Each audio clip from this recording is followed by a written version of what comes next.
Bonjour, bienvenue sur le plateau de Bâti Journal TV. Nous sommes à Angers, nous sommes au congrès international du bâtiment durable, Cities to Be. Et avec moi, j'ai monsieur Erwan Devez, bonjour. Bonjour.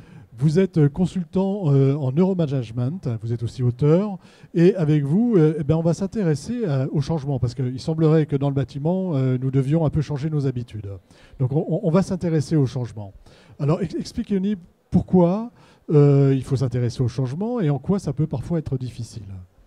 Alors dans le bâtiment, il faut changer ses habitudes et au niveau aussi de nous tous. Chaque citoyen doit changer ses habitudes.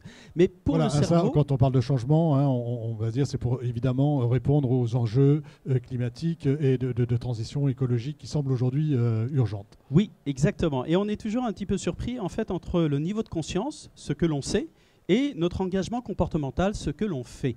Et en fait, il faut revenir aux profondeurs du cerveau pour mieux comprendre cela, c'est-à-dire que le changement, ce n'est pas naturel pour nous.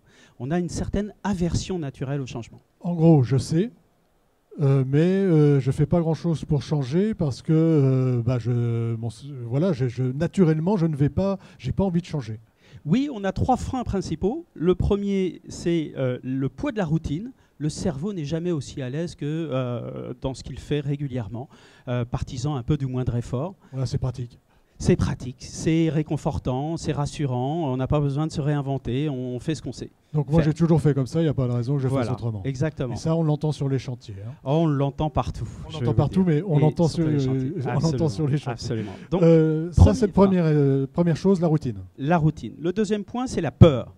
La peur nous fige cérébralement. Donc quand on est dans un discours en permanence alarmiste, le risque, c'est que l'on fige les cerveaux et que chacun se dise, c'est un peu le syndrome du « à quoi bon ? Après moi le déluge, de toute façon on est perdu ». Et là, c'est un vrai enjeu de communication. Voilà, ça veut dire, attention, si on est trop alarmiste, si on va trop loin dans le message, si on dit que finalement c'est foutu, qu'on n'atteindra pas les 1,5 ou les 2 et qu'on ira beaucoup plus loin, finalement ça ne sert à rien que je change mes habitudes.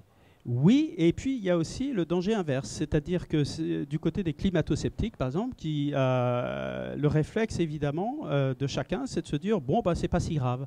Donc il faut trouver effectivement le bon milieu entre une communication réaliste, qui correspond à la réalité, mais qui n'est pas trop anxiogène. Il y a un bon équilibre à trouver, et ça c'est pas simple dans la communication. Est-ce que vous pouvez nous donner un petit exemple de ce qui pourrait être...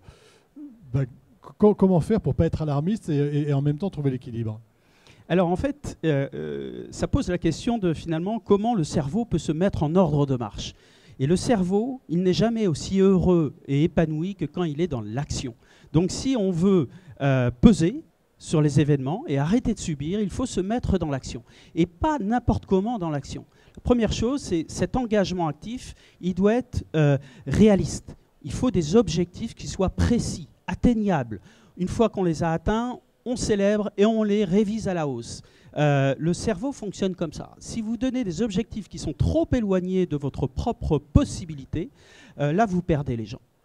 Voilà, donc, des objectifs réalistes qu'on peut mettre en œuvre, mais il faut quand même avoir conscience de là où on va et de là où on veut aller. Oui, c'est toute la difficulté des politiques qui, eux, sont sur le temps long, doivent tracer une perspective.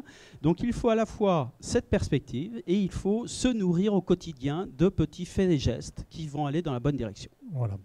Et il y a un troisième axe qu'on n'avait pas vu, enfin un troisième axe, une troisième chose que notre cerveau aime bien, c'est le plaisir immédiat. Et ça, c'est un problème aussi.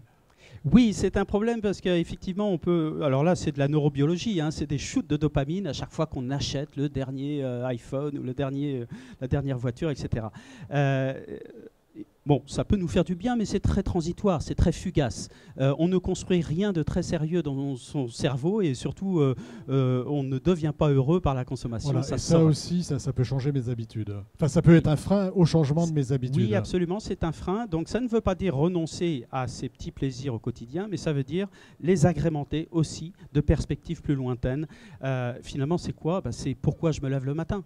Pourquoi je fais ce travail? Pourquoi je vais construire des nouveaux bâtiments qui vont changer la donne et qui vont permettre à mes enfants, mes petits-enfants de mieux vivre?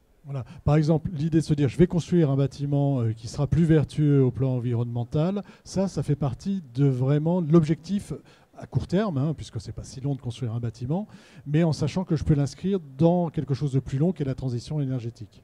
Absolument. Et au niveau de votre cerveau, il va se passer des choses infiniment plus intéressantes et des activations plus puissantes que si vous aviez été simplement dans la construction du énième bâtiment comme vous avez fait depuis 30 ans. Voilà, donc il faut se méfier de son cerveau, ce que vous êtes en train de nous dire. Non, il faut bien le connaître. Il faut bien le connaître, il faut l'entraîner et il faut l'utiliser à bon escient.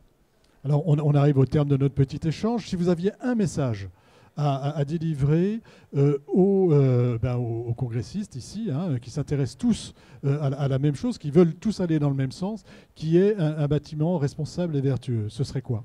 Alors le message, le temps est venu maintenant pour l'action, pour plein de raisons. D'abord parce qu'effectivement, il y a le feu. Donc, il faut y répondre. Là, vous êtes alarmiste. Oui, mais les constats, on les a. Donc, maintenant, OK, on les a, les constats. Ils sont niés par personne. Donc, c'est plus la peine de passer trop de temps sur les constats. Il faut passer du temps sur l'action. Et l'action en tant que membre du bâtiment, voilà, enfin, en tout cas, acteur du bâtiment, elle est de deux ordres. Elle est d'abord au niveau du citoyen acteur du bâtiment qui va essayer de construire différemment.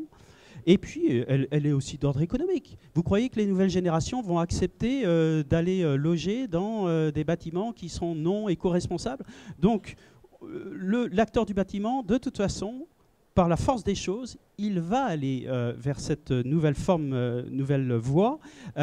Donc, raison de plus pour y aller avec enthousiasme, avec vraiment une passion absolue d'essayer de faire la différence. Le dernier message que je voudrais faire passer, c'est qu'on peut se transformer à n'importe quel âge, on peut changer nos comportements à n'importe quel âge. Ce n'est pas une question d'avoir 20, 40, 60 ou 80 ans, c'est une question de mental. Mental, de bien connaître et de bien connaître son cerveau et ces petits trucs qui font qu'on a un peu peur parfois. Qu'on aime bien aller acheter quelque chose pour un peu de dopamine. Absolument. Voilà, donc attention à notre cerveau et en même temps, allons-y dans le changement. Oui, et vive notre cerveau et vive la planète. Merci. Merci beaucoup. Merci d'être venu sur le plateau de Bâti-Journal TV pour nous parler un petit peu de la manière dont on fonctionne. Une émission à retrouver sur notre site Bâti-Journal TV, sur le site de notre partenaire France Bois Forêt et puis sur le site de City Soubi, bien sûr. Merci à vous.